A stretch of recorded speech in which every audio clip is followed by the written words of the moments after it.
अहो ती पोरगी घरात नाही. घरात नाही म्हणजे? ती नाही, तिचं सामान भी नाही. रखवे का बोलतेस काय? मी रातच्याला बघितलं तेव्हा ती गाढ झोपली होती. आपण त्यांना दळवीला विचारूया का? मग त्याला काहीतरी माहित असेल. पण त्याला माहित नसेल तर नस रावसाहेबांना फोन करते. जानकी खरंच तू कुठेच जात जाऊ नको. त्यांना करमत नाही तुझ्याशिवाय.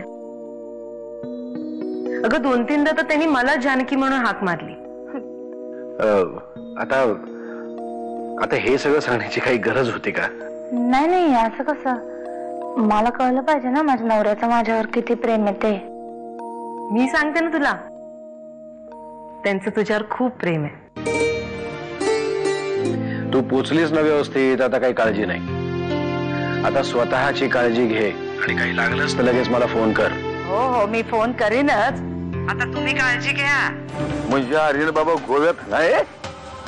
असं कसं होईल? मग गेला कुठं तू? हे बघ योगंदरे, तू त्या गोसाव्याला त्याच्या मागावर पाठवलं होतस ना? हे बघ, गोसावी आपला खास माणूस आहे. गेल्या 2 दिवसापासून त्यांनी तोंड दाखवलेलं नाहीये. शेवटचा फोन केला तर त्यांनी हे सांगायला की आर्यन गोव्यात नाहीये, रमावतीला आहे. काय रमावती मध्ये? काय झालं असं का तुम्ही? हा, अमृता कुठे? अमृता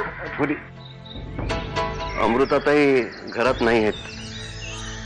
कसं सांगू तुला, अमृताताई पळून गेल्या. मी अख्खा गाव शोधला पण अमृताताई कुठे बी सापडले नाहीत. मग शेवटी दानावर साहेबांची माणसं उभी होती, त्यांना सांगितलं. ते पण गेले तिला शोधायला.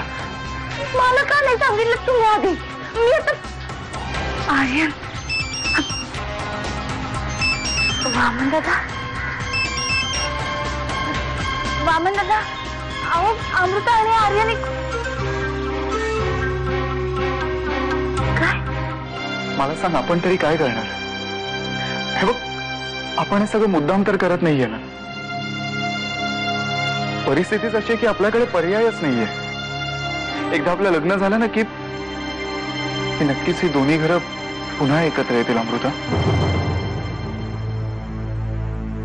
खरंच असं होईल आर्यन? मला तर असं वाटतंय की कदाचित असं व्हावं म्हणूनच देवाने आपल्याला एकत्र आणलं असावं. मी जानकी बोलतीये.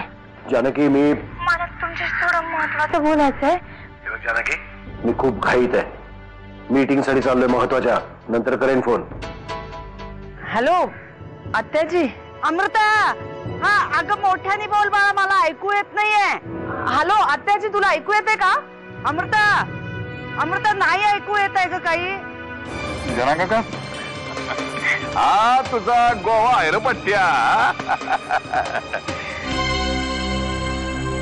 आता स्पष्टच बोलायचं म्हणलं तर नरशिव किल्लेदाराबरोबर शत्रुत्व बिगर दुसऱ्या कुठल्याच नात्याचा मी विचार करू शकत नाही.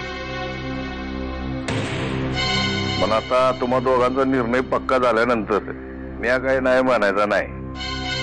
त्याला असं म्हणतात लेखो, राजहट्ट आणि बालहट्टासमोर कुणाचं बी काय बी चालत नाही. हे बपोरी, हे अशी बसून राहू नकोस. हे आता आवरायला घ्या. तर मी आहेत आलोच शॉपिंग करून.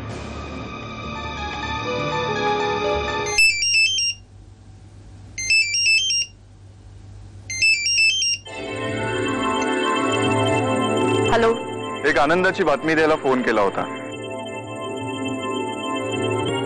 आज दुपारी 12च्या मुहूर्तावर लग्न आहे माझं अमृताशी.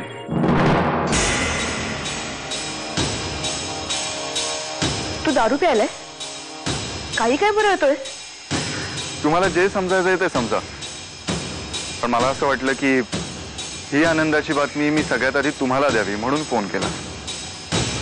बरं, आमच्या सासरेबुवांनाही सांगा, जांभूळवाडीच्या राम मंदिरात आम्हा दोघांना आशीर्वाद द्यायला या.